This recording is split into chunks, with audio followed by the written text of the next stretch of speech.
নমস্কার নমস্কার নমস্কার নমস্কার নমস্কার নমস্কার আপনাদের সবাইকে সবাইকে সবাইকে নমস্কার জানাচ্ছে আপনাদের সৌমিত্র বসু। সবাইকে অজস্র শুভ কামনা জানাচ্ছে, সবাইকে স্বাগত জানাচ্ছে আজকের এই শরণাগত অনুষ্ঠানে এবং সবাইকে শুভ সকাল জানাচ্ছে। শুভ হোক, শুভ হোক, শুভ হোক, সকলের শুভ হোক, সকলের ভালো হোক, সকলের মঙ্গল হোক, কল্যাণ হোক, সকলের ভালো হোক। আজ দুজন মহান সাধকের তিরোভাব তিথি। একজন তো মামা খ্যাপা, আপনারা সকলেই জানেন, বিখ্যাত তন্ত্র সাধক এবং খ্যাপা সাধক। তারাপীঠ তার সাধনার জায়গা, সে কথা আপনারা সকলে জানেন। সেই মামা খ্যাপা, তার তিরোভাব আজকে। আর আরেকজন, তিনি সাক্ষাৎ চৈতন্যদেবের সহচর ছিলেন। মোটামুটি 1510 খ্রিস্টাব্দ নাগাদ তিনি সংসার ত্যাগ করেন এবং তারপরে সারা জীবন তিনি এই সন্ন্যাস ধর্ম পালন করেছিলেন। একজন অগ্রগণ্য বৈষ্ণব, তার নাম লোকনাথ গোস্বামী। এই দুজনেরই তিরোভাব তিথি আজকে। এবার বেণী মাধবশীলের পঞ্জিকা অনুযায়ী আজকের দিনটার কথা বলি। আজকে পয়লা শ্রাবণ, শ্রাবণ মাস পড়ে গেল। পয়লা শ্রাবণ 1432, ইংরেজির 18ই জুলাই 2025, শুক্রবার। আজ অষ্টমী। সূর্যোদয়ের সময় ভোর 5টা বেজে 5 মিনিট, সূর্যাস্তের সময় সন্ধে 6টা বেজে 22 মিনিট। অশ্বিনী নক্ষত্র। আজকে জন্মে মেষ রাশি, ক্ষত্রিয় বর্ণ, মতান্তরে বৈশ্য বর্ণ, দেবগণ। রাত্রি 1টা বেজে 51 মিনিট গতে নরগণ। আমাদের হোয়াটসঅ্যাপে চিঠি পাঠাবার নাম্বার 9831922927। চিঠির গোড়ায় অতি অবশ্যই SG লিখতে হবে। এবার আজকের অনুষ্ঠান সম্পর্কে বলি। প্রথমে পুরাণ চিরন্তনে আমরা প্রায়শ্চিত্ত নিয়ে কথা বলছিলাম এবং প্রায়শ্চিত্ত নিয়ে কথা বলতে গিয়ে কৃষ্ণা যজুর্বেদীয় তৈত্তরীয় সংহিতায় এই প্রায়শ্চিত্তের একটা কথা বলা আছে। সেই কথার সূত্র ধরে প্রায়শ্চিত্ত বলতে কি বোঝাতো, আজকে প্রায়শ্চিত্ত বলতে আমরা অন্যরকম কিছু বুঝি হয়তো, কিন্তু ধারণাটা তো যুগে যুগে পাল্টেছে।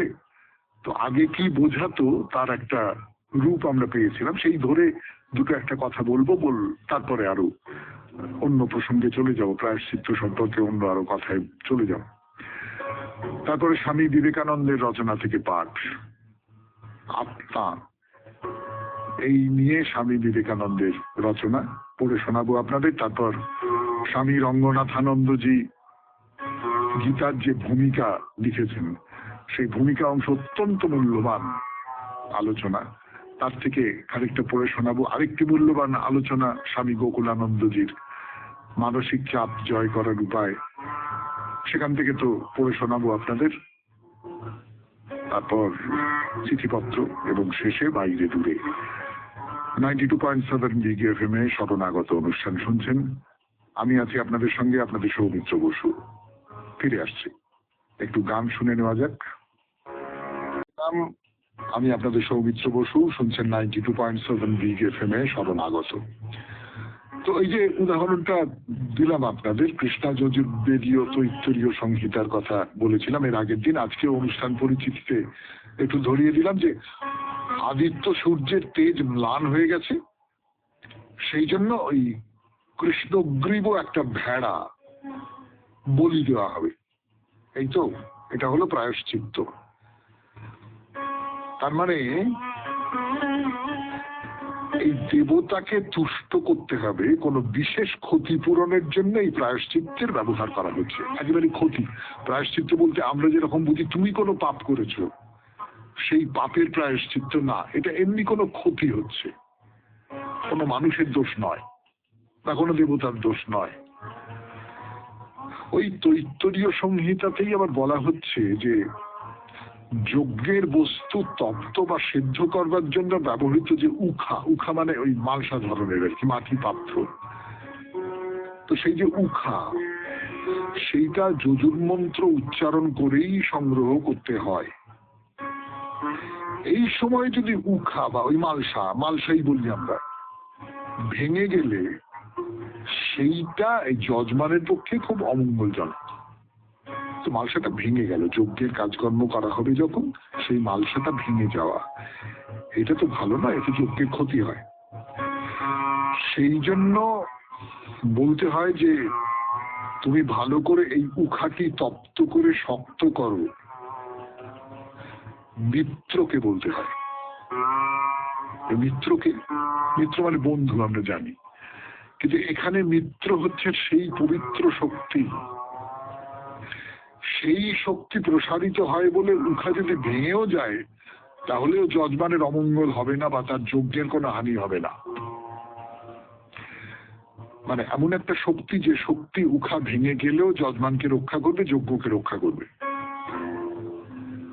তাহলে এই তাকে আহ্বান করা, তাকে স্তব করা, এইটা হচ্ছে প্রায়শ্চিত্ত। তাহলে আমাদের যে প্রায়শ্চিত্তের ধারণা, সেই ধারণা তার সঙ্গে তো মিলছে না। তবে এখানে বলা আছে যে মালসা ভেঙে গেলে যেটা করতে হয় সেটা হলো ওই যে ভাঙা পাত্রটা, ওই ভাঙা পাত্রর টুকরোগুলো জোড়াতালি দিয়ে একসঙ্গে করে আবার নতুন করে একটা উখা তৈরি করতে হবে। এইটাই হবে আগের যে ঘটনাটা ঘটে গেল, ভেঙে গেল, তার প্রায়শ্চিত্তি। অর্থাৎ তাহলে প্রায়শ্চিত্তি বলতে কি বোঝাচ্ছে? প্রায়শ্চিত্তি বলতে বোঝাচ্ছে কোনো একটা খারাপ ব্যাপার হয়ে গেছে সেটাকে মেরামত করে নেওয়া। এই মেরামত করে নেওয়াটাও কিন্তু প্রায়শ্চিত্তি বা প্রায়শ্চিত্ত, যা কিছু বলুন না কেন। তো এই যে কৃষ্ণ যজুর্বেদীয় তৈত্তরীয় সংহিতায় এরকম কথা আরো বলা আছে। ফিরে আসছি সেই সব কথায়। 92.7 বিগ FM এ শরণাগত অনুষ্ঠানে শুনছেন প্রায়শ্চিত্তের কথা। বলছি আমি আপনাদের সৌমিত্র বসু। 2.7 বিগ FM এ শরণাগত অনুষ্ঠানে। তো যেখানে কোন রকম একটা ভুল করে যজ্ঞীয় ব্যবস্থাপনায় হঠাৎ কোন রকম একটা গন্ডগোল হয়ে গেছে, স্খলন হয়েছে, বা হঠাৎ এমন কিছু একটা হয়েছে যার উপর কারোর কোনো হাত ছিল না, পরিস্থিতির কারণে হয়ে গেছে, সেইখানে এই প্রায়শ্চিত্তের কথা এসেছে। তার মানে এসবের থেকে যেটা বুঝতে পারা যায় যে কোনো একটা পাপের কাজ ঘটে গেছে সেই জন্য প্রায়শ্চিত্ত করতে হচ্ছে, এইটা কিন্তু নয়। অর্থাৎ আমি কোনো একটা পাপ করেছি তার জন্য প্রায়শ্চিত্ত কিন্তু নয়, কোনো একটা গোলমাল হয়ে গেছে, কোনো একটা দুর্ঘটনা ঘটে গেছে, তার ফলে প্রায়শ্চিত্ত করতে হবে। এবং সেটা হচ্ছে কোনো মন্ত্রোচ্চারণ করে বা কোনো অন্য উপায়ে সেটা শোধন করতে হবে। তবে এই যে সামান্য ত্রুটি সংশোধন করা বা স্খলন সংশোধন করার যে যে যে মনোভাব থেকে এটা আসছে, তার থেকে এটা বুঝতে পারা যায় যে এই যে স্খলন বা ত্রুটি যখন অন্যায়, অপরাধ বা নৈতিক পতনের জায়গায় পৌঁছয়, এবং সেগুলো যদি, এগুলো তো একটা উখা ভেঙে গেল, এটা অনিচ্ছাকৃত, কিন্তু অনেক সময় তো ইচ্ছাকৃত স্খলনও হয়। এই অনিচ্ছাকৃত স্খলন থেকে ইচ্ছাকৃত স্খলনের দিকেও তো যাচ্ছে, তখন মানুষের অনুতাপ হবে। কিন্তু সেই অন্যায় বা অপরাধের যে ফল, সেই ফল থেকে সে মুক্ত হবে কি করে? সেটা তো প্রায়শ্চিত্ত। সেই মুক্ত হবে, তার অনুতাপ হলো, অনুতাপ হলো তখন সে কৃচ্ছ সাধন করবে, সে নিজেকে কষ্ট দেবে এবং নানান রকম ধর্মীয় আচার পালন করবে, শাস্ত্র নির্দিষ্ট কোনো বিধিনিষেধ এগুলো পালন করবে। এই প্রায়শ্চিত্ত তাহলে একটা অনুতাপ থেকে আসে। আমার খুব অনুতাপ হয়েছে, আমি একটা অন্যায় করেছি এবং এই অনুতাপটার জন্য আবার নিজেকে কষ্ট দিতে ইচ্ছে করছে। অনুতাপ হলে তো নিজেকে কষ্ট দিতে ইচ্ছে করে, আপনাদের সকলেরই করে নিশ্চয়ই। আপনি খেয়াল করে দেখুন, সেটা কি করলাম, ছি ছি ছি বলে নিজের গায়ে চারটে ঘুষি মেরে দিলেন। এটাও তো একরকম করে অনুতাপকে নিজেকে কষ্ট দিয়ে প্রকাশ করা। তো এইটা এই প্রায়শ্চিত্ত যেটা ভেঙে গেছে সেটা মেরামত করার থেকে এইরকম একটা জায়গায় চলে গেল। আরো অনেক কথা বলবো প্রায়শ্চিত্ত নিয়ে, কিন্তু আজকে আর নয়। আজকের মতো শেষ করি পুরাণ চিরন্তন। গানের পর স্বামী বিবেকানন্দের রচনা থেকে পাঠ, আত্মা। ফিরে আসছি আমি। শেষ কথা শুরু 92.7 বিগ এফএম এ শরণাগত অনুষ্ঠানে। আত্মা স্বামী বিবেকানন্দের রচনা থেকে পড়ে শোনাচ্ছি, যতটা শুনিয়েছিলাম তারপর থেকে। এই জীবনে দেখিতেছি আমরাই সর্বদা আমাদের ভবিষ্যৎ গঠন করিতে পারি। আমাদের প্রত্যেকেই প্রত্যহ আগামীকল্যকে গড়িতে চেষ্টা করি। অদ্য আমরা আগামীকল্যের ভাগ্য নির্ধারণ করি, কল্য আমরা তাহার পরের দিনের ভাগ্য স্থির করি। এইভাবেই আমাদের জীবন চলে। এই যুক্তি প্রণালী আরো অতীতে প্রয়োগ করা খুবই যুক্তিসঙ্গত। যদি আমাদের নিজেদের কর্মের দ্বারা আমাদের ভবিষ্যৎ ভাগ্য গঠন করিতে পারি, তাহা হইলে সেই একই নিয়ম কেন অতীতের ক্ষেত্রে প্রযোজ্য হইবে না? যদি একটি অনন্ত শৃঙ্খলের কয়েকটি অংশ কিছু পরে পরে আবির্ভূত হইতে থাকে এবং উহার একটি অংশ আমরা ব্যাখ্যা করিতে পারি, তাহা হইলে সমগ্র পর্যায়টি ব্যাখ্যা করাও আমাদের পক্ষে সম্ভব হইবে। এইভাবেই যদি অনন্ত কাল প্রবাহের একটি অংশকে আমরা বিচ্ছিন্ন করিয়া উহার সম্যক ব্যাখ্যা করিতে পারি এবং উহার অর্থ হৃদয়ঙ্গম করিতে সমর্থ হই, আর পৃথিবীতে যদি সর্বদাই একই কারণ একই কার্য সৃষ্টি করে, তাহা হইলে সেই সমগ্র কাল প্রবাহেরও ব্যাখ্যা আমরা অবশ্যই করিতে পারিব। যদি ইহা সত্য হয় যে এই পৃথিবীতে অল্পকাল থাকিবার সময় আমরা আমাদের নিজ নিজ ভাগ্য নিয়ন্ত্রিত করিতে পারি, এবং যদি ইহাও সত্য হয় যে প্রত্যেক বস্তুরই একটি কারণ থাকা অতি আবশ্যক, তাহা হইলে আমরা বর্তমানে যাহা আছি তাহা যে আমাদের সমগ্র অতীতেরই ফল, ইহাও সত্য হইবে। এই কারণে মানুষের ভাগ্য নিয়ন্ত্রণের জন্য অন্য কাহারও প্রয়োজন নাই। মানুষ নিজেই নিজের ভাগ্য নিয়ন্তা। পৃথিবীতে যা কিছু অমঙ্গল আছে সেগুলির কারণ আমরা নিজেরাই। আমরাই এই সকল সৃষ্টি করিয়াছি, এবং আমরা যেমন সর্বদাই দেখি যে অশুভ কর্ম হইতেই দুঃখ কষ্টের সৃষ্টি হয়, তেমনি আমরা দেখি যে বর্তমান দুঃখ ক্লেশের অধিকাংশই মানুষের অতীত অসৎ কর্মের ফল। এই মতানুসারে একমাত্র মানুষই এক্ষেত্রে দায়ী। ঈশ্বরকে সেই জন্য দোষ দেওয়া চলে না। সেই নিত্য করুণাময় পিতাকে কোনো ক্রমেই দোষ দেওয়া চলে না। আমরা যেরূপ বীজ বপন করি সেই রূপই ফল পাই। দ্বৈতবাদীদের অপর একটি অভিনব মতবাদেই প্রত্যেক জীবই পরিশেষে মুক্তি লাভ করিবে, একজনও বাকি থাকিবে না। নানা অবস্থা বিপর্যয় ও নানা সুখ দুঃখের মধ্য দিয়া প্রত্যেকেই অবশেষে বাহির হইয়া আসিবে। কিন্তু কোথা হইতে বাহির হইবে? সকল হিন্দু সম্প্রদায়েরই অভিমত সকল জীবই এই সংসার চক্র হইতে বাহির হইয়া আসিবে।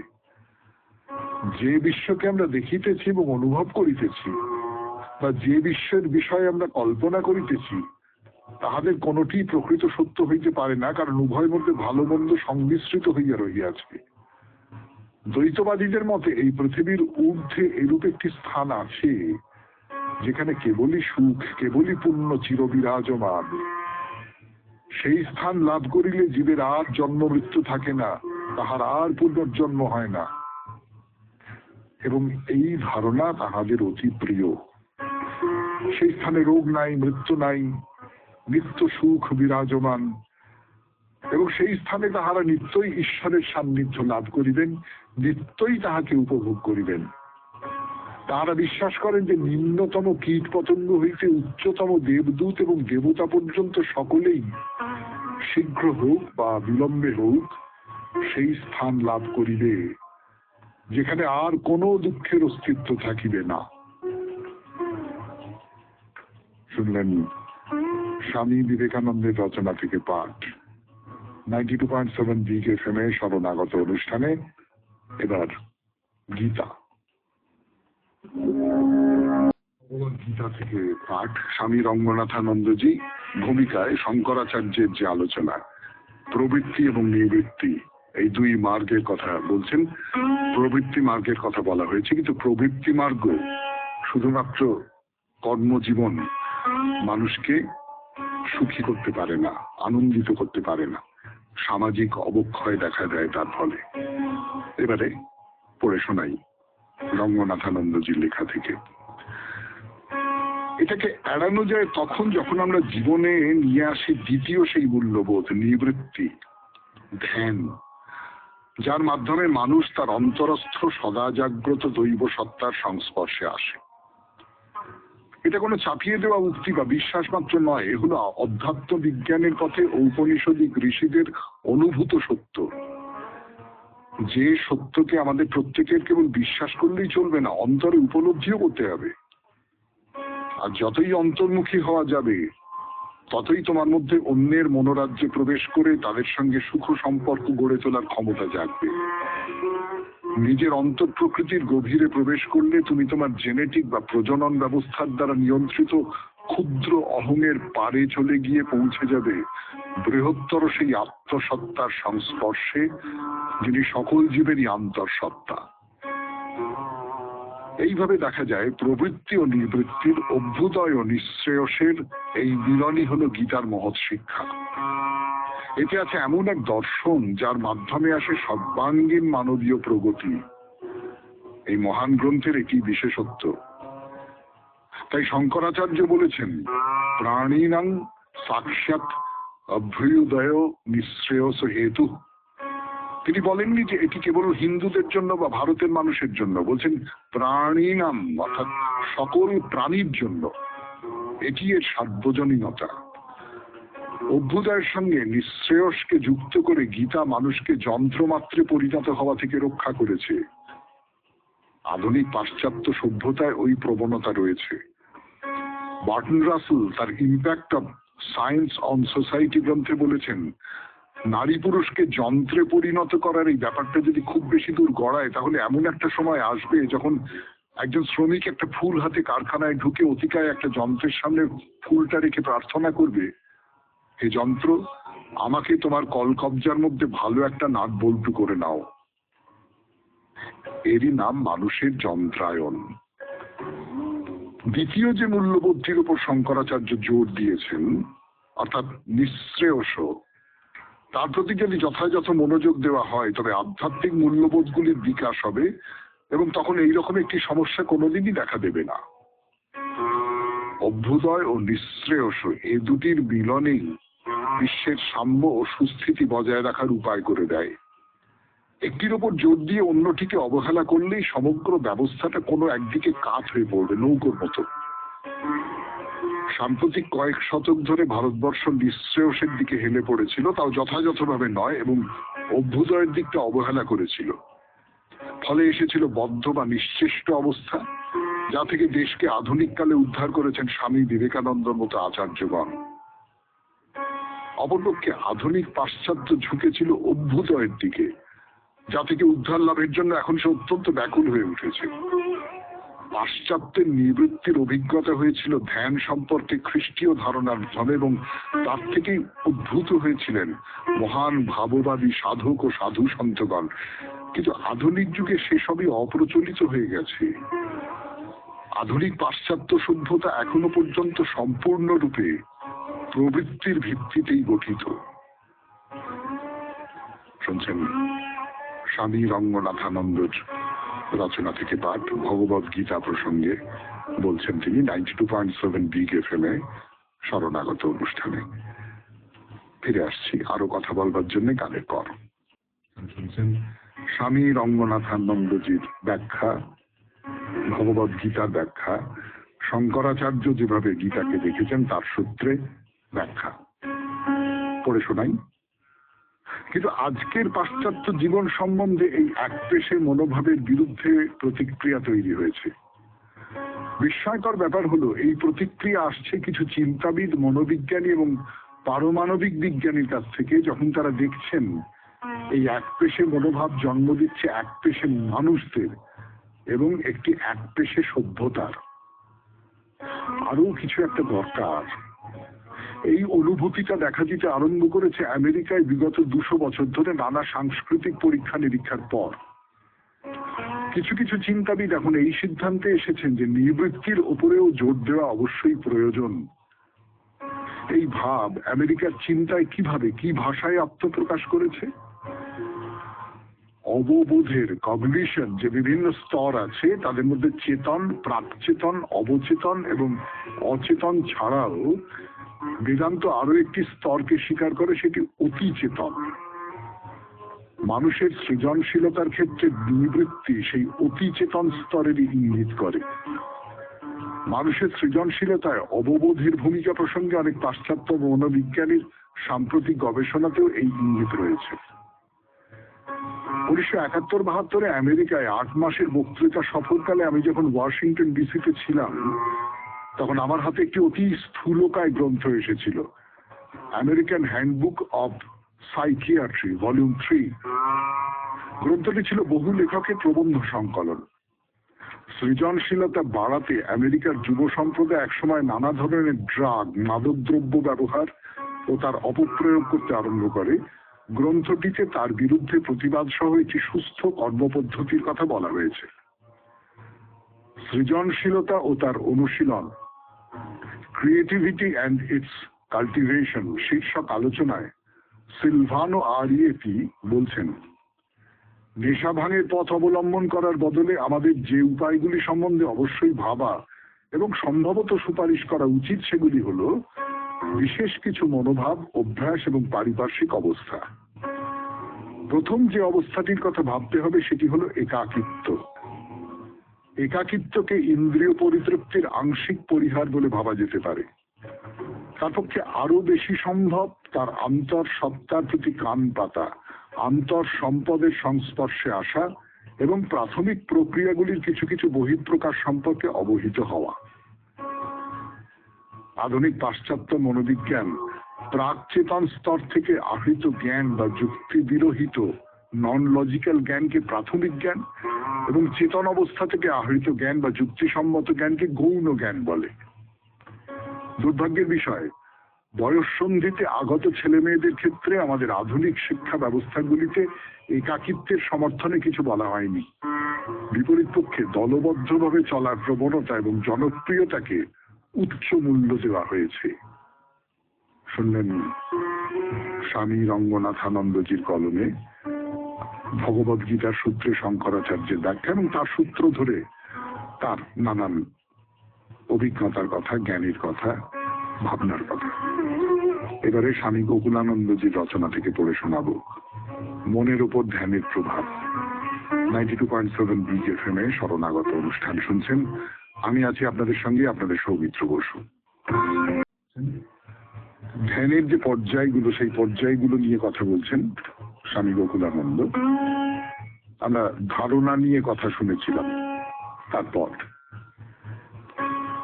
পরের সোপানটি হলো বিশেষ কোনো দেবতা বা মন্ত্রের উপর মনকে নিবদ্ধ করা। মনকে নিবদ্ধ করতে হবে বা ধরে রাখতে হবে বিশেষ কোনো বিন্দুতে, বিশেষ কোনো ধারণায়, বিশেষ কোনো মূর্তিতে। মনকে এই কেন্দ্রীভূত করা বা ধরে রাখাই হলো ধারণা।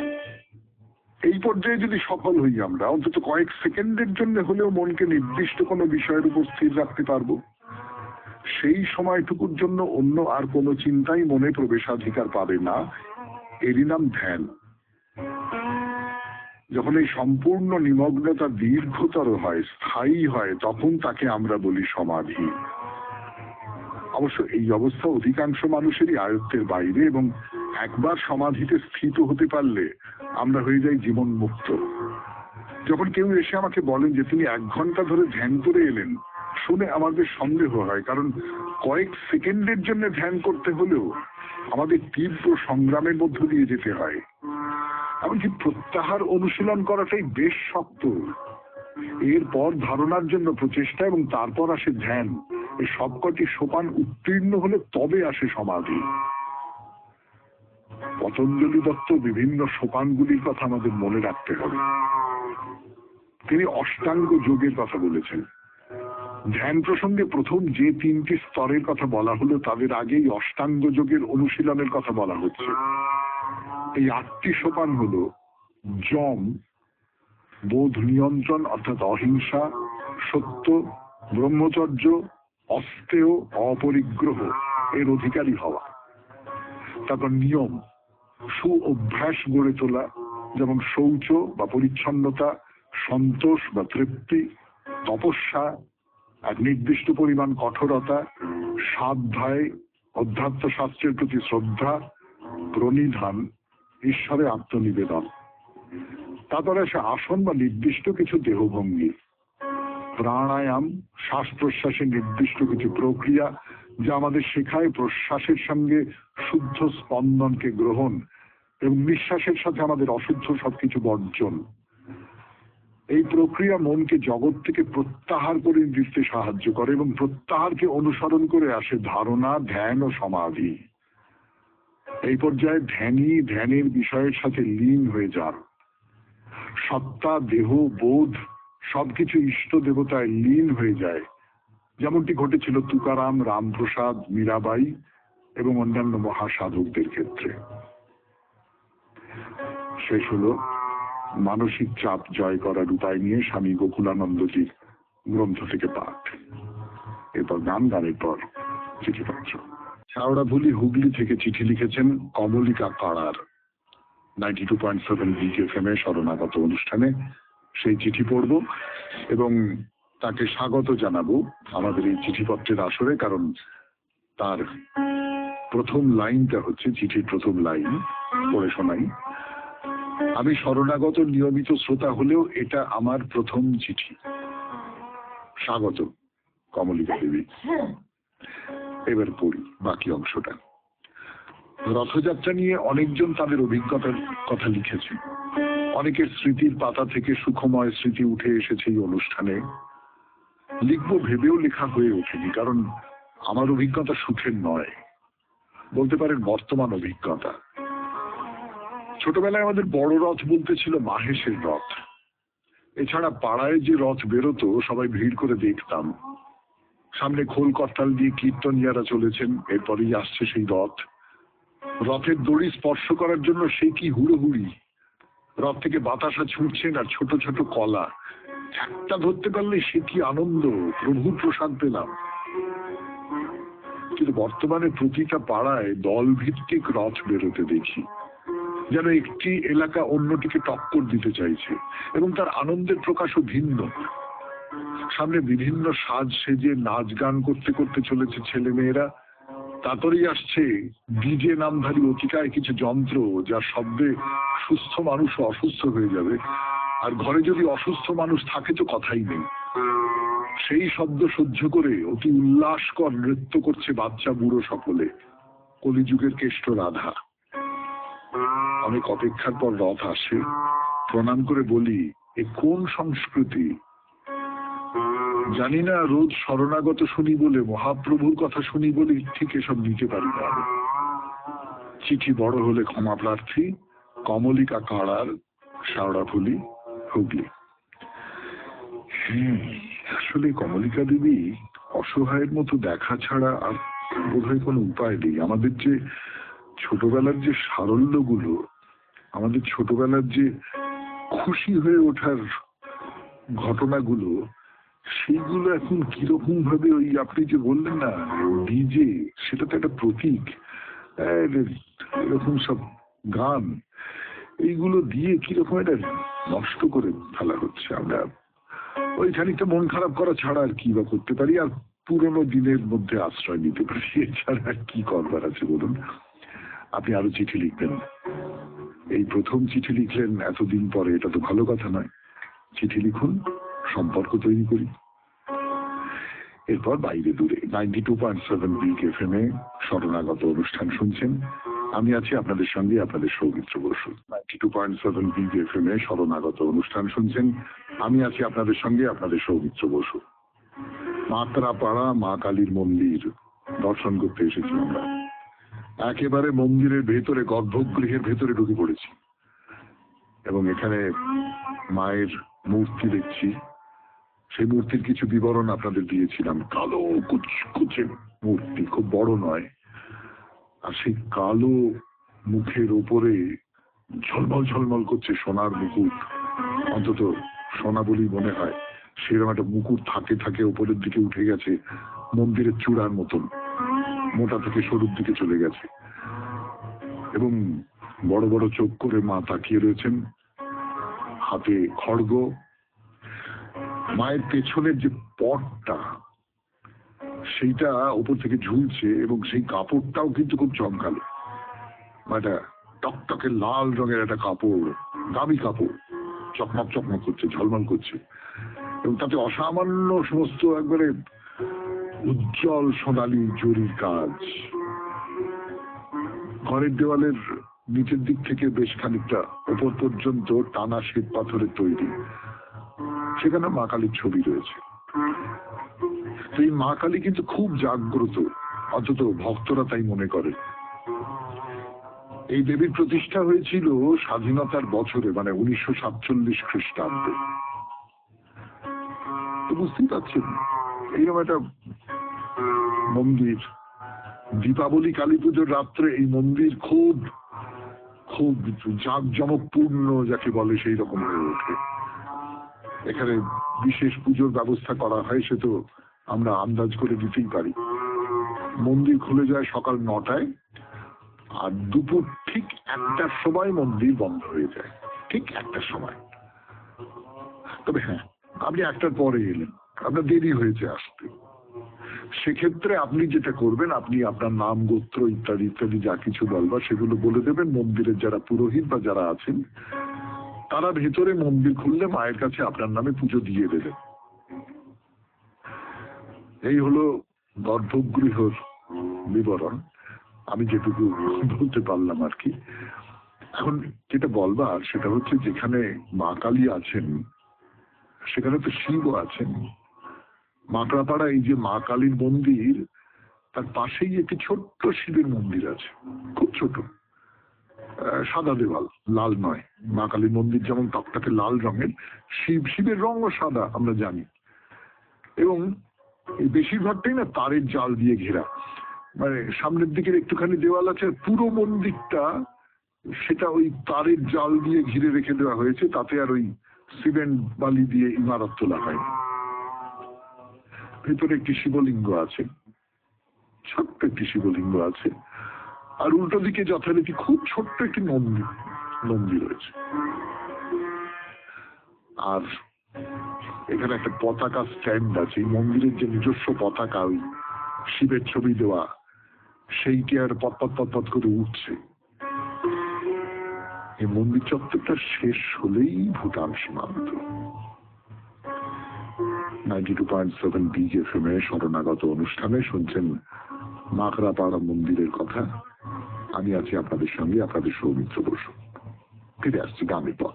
বলেছিলাম, এখনো আবার মনে করিয়ে দিচ্ছি যে একেবারে ভুটান সীমান্তে তো এই মন্দিরটা একদম, মানে আপনি এই মন্দিরে দাঁড়িয়ে দেখতে পাবেন উল্টো দিকে ওই ভুটানের যে চেকপোস্ট যাকে বলে সেইটা, তার উপারে, মানে একদম নজরের মধ্যে আপনি দেখতে পাচ্ছেন ওই জায়গাটা হচ্ছে ভুটান।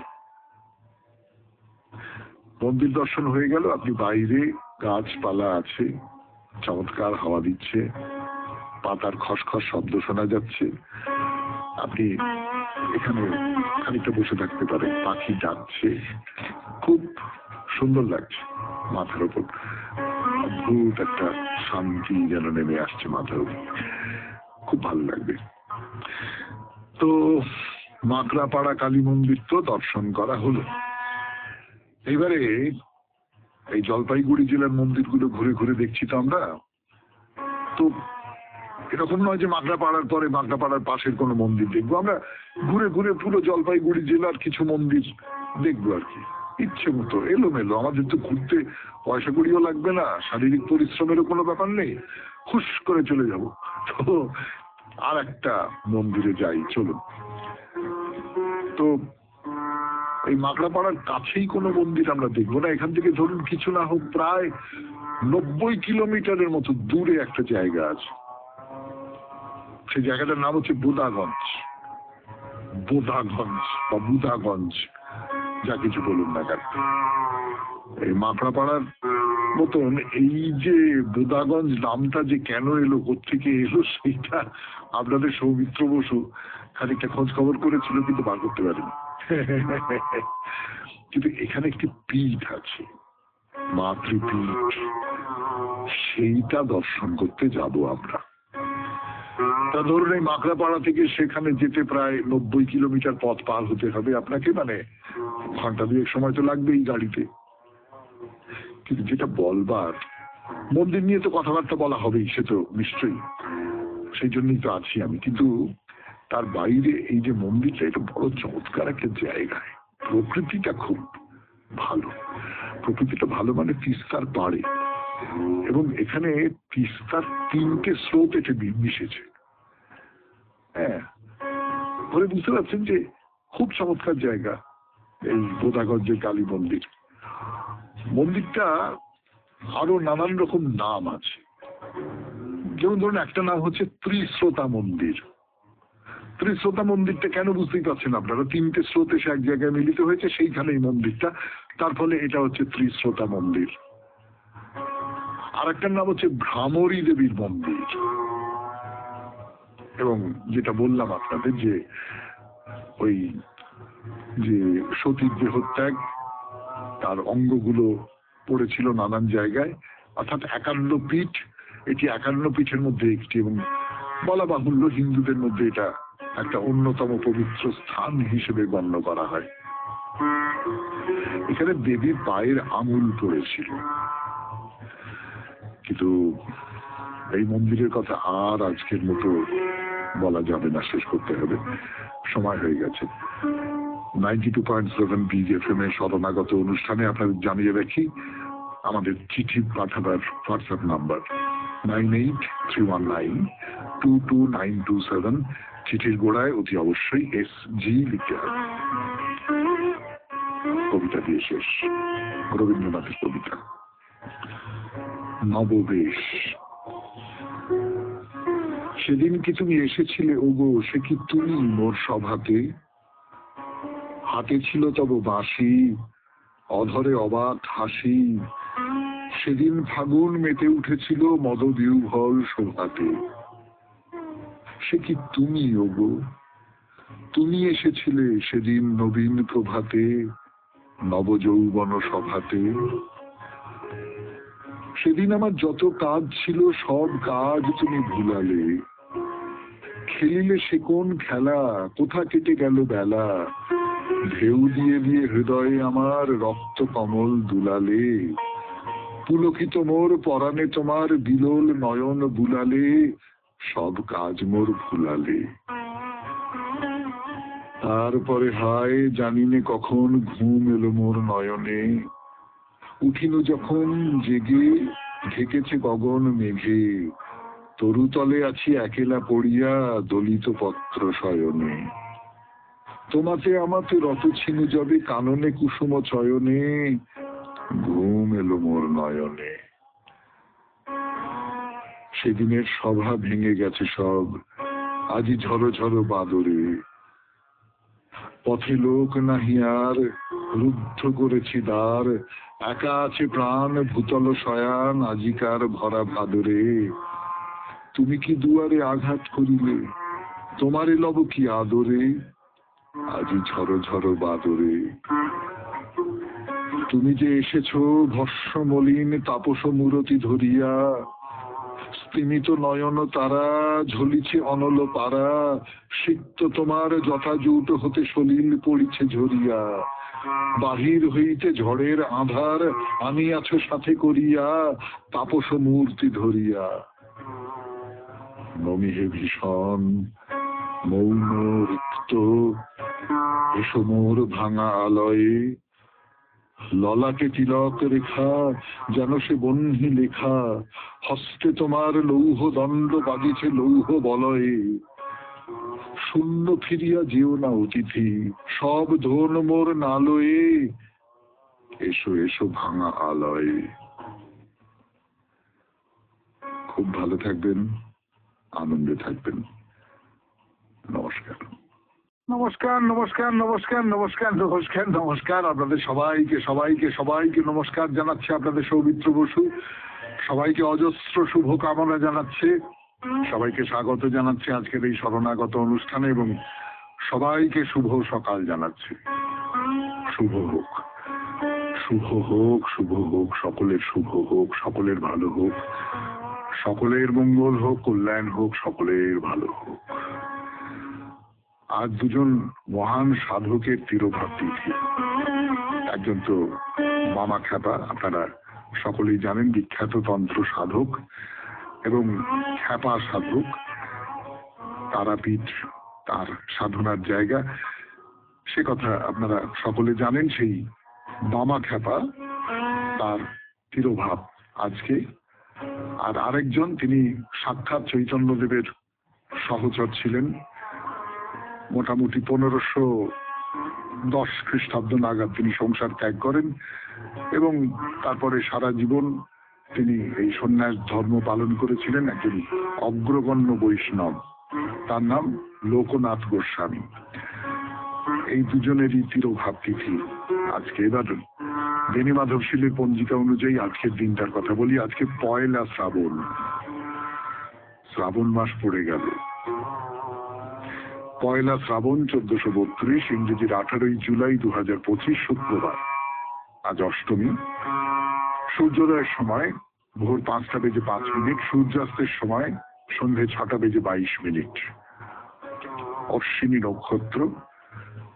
আজকে জন্মে মেষ রাশি, ক্ষত্রিয় বর্ণ, মতান্তরে বৈশ্য বর্ণ, দেবগণ। রাত্রি 1:51 গতে নরগণ। আমাদের হোয়াটসঅ্যাপে চিঠি পাঠাবার নাম্বার 9831922927। চিঠির গোড়ায় অতি অবশ্যই SG লিখতে হবে। এবার আজকের অনুষ্ঠান সম্পর্কে বলি। প্রথমে পুরাণ চিরন্তন আমরা প্রায়শ্চিত্ত নিয়ে কথা বলছিলাম এবং প্রায়শ্চিত্ত নিয়ে কথা বলতে গিয়ে কৃষ্ণা যজুর্বেদীয় তৈত্তরীয় সংহিতায় এই প্রায়শ্চিত্তের একটা কথা বলা আছে। সেই কথার সূত্র ধরে প্রায়শ্চিত্ত বলতে কি বোঝাতো, আজকে প্রায়শ্চিত্ত বলতে আমরা অন্যরকম কিছু বুঝি হয়তো, কিন্তু ধারণাটা তো যুগে যুগে পাল্টেছে। তো আগে কি বোঝাতো তার একটা রূপ আমরা পেয়েছিলাম, সেই ধরে দুটো একটা কথা বলবো, তারপরে আরো অন্য প্রসঙ্গে চলে যাব, প্রায়শ্চিত্ত সম্পর্কে অন্য আরো কথায় চলে যাব। তারপরে স্বামী বিবেকানন্দের রচনা থেকে পাঠ, আত্মা। এই নিয়ে স্বামী বিবেকানন্দের রচনা পড়ে শোনাবো আপনাদের। তারপর স্বামী রঙ্গনাথানন্দজি গীতার যে ভূমিকা লিখেছেন, সেই ভূমিকা অংশ অত্যন্ত মূল্যবান আলোচনা, তার থেকে খানিকটা পড়ে শোনাবো। আরেকটি মূল্যবান আলোচনা স্বামী গোকুলানন্দজির মানসিক চাপ জয় করার উপায়, সেখান থেকে তো পড়ে শোনাবো আপনাদের।